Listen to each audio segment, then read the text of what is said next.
Hey YouTube, welcome back to my channel. So this is my 10th time trying to record this video and I'm really trying to get it out before the light goes down.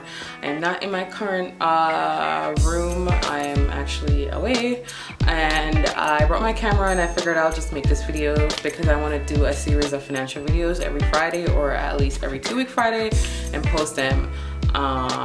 My goal is to just encourage people to be more financially aware and adapt and just take charge of their own finances, because I have been in some shitty situations with my money and I've learned to just take myself up and, you know, get my shit together basically. So anyways, I did a video talking about credit 101. You guys can check that out. I'll leave a link right here. And now I'm going to do a video about investment 101. So before I even get started, I want to just make sure that I emphasize that I am not a financial planner. I'm not a financial counselor or any form of financial analyst or anything. These are just stuff that actually works for me and things that I've done that works for me. I live in New York City and as a single person, that shit is not cheap. So I make some extra money by putting my money in the stock market and I get a nice return from it and I'm able to live off that. So I think there are two terms I want to talk about before I get into these videos that everybody should know about, and my goal is just to make sure that this stuff is not like complex or anything, because I don't think that investing should be complex. And I know a lot of times when you turn a TV on, you hear all these different terms and these numbers are going in red and green and you're like, what the hell? But anyways, before I even get deep into this, the two terms I want to talk about is what's an asset and what is a liability. So in plain Webster or a plain non-Webster term, an asset is anything that's going to make you money and a liability is anything that's going to take away money from you. So an asset would be having cash in an interest-bearing account, having real estate properties, having stocks and bonds, having CDs and mutual funds and ETFs. And a liability would be anything that's taking money away from you. So that could be people that are in your family that's always borrowing money from you.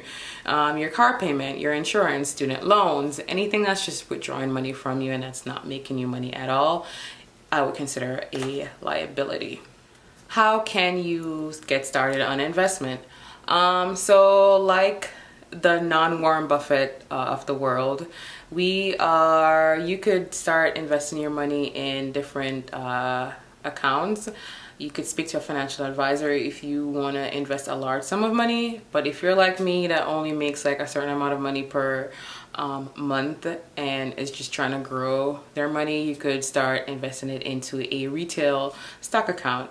So what a retail stock account is, you could sign up for anything like E-Trade or Scott's Trade, I believe it's called, or TD Ameritrade or ShareBuilder, and you buy stocks through them, which you pay a commission. This commission is usually either $5 or $6 and you are the proud owner of a stock. What a stock is basically an ownership into different forms of companies. So if you buy a stock of, say, Apple, which is a very popular stock right now, you are basically part owner of Apple. So not only can you own an iPhone, but you could own part of the business, which to me, that's pretty cool. Some of my favorite stocks include Apple, like I said, because I have an iPhone everything. And I feel like if I'm going to buy a phone from Apple, I might as well just invest my money in the stocks. It's a very good company if you can afford to buy the share right now. I believe it's like $140 as of present time, the last time I checked it. But there are other companies that you can invest in, such as Ford, Nike. If you like Nike sneakers, if you drive a Ford car, you may want to invest in that.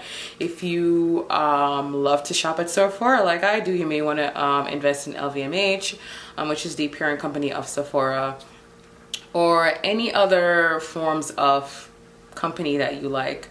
Before you invest your money in anything, and I mean absolutely anything, you may want to do your own personal research. The internet is your best friend in in this scenario, you could check out Forbes. If that's too complex for you, you could check out Motley Fool, which is a really great website that I feel like kind of breaks stuff down a lot easier, or Investopedia, which is another great website that could get you started on learning how to invest and so on and so forth. So I believe that's all I have for now, because I'm really not trying to make this a very long video, but I will be doing a lot more videos talking about more complex forms and just trying to break it down and get you guys to, like, you know, take charge of your own money. So anyways, thank you guys so much for watching my channel. Please be sure to subscribe and like if you like more videos like this. Also, leave in the comments about different ways in which you are able to invest your money or flip your money, because I like to, you know, I start a discussion, and then hopefully anybody else that's watching this video could learn from this. But anyways, don't forget to like, subscribe, and comment, and I'll be making another video about this next week Friday. So thank you guys so much for watching, and I'll see y'all later. Bye.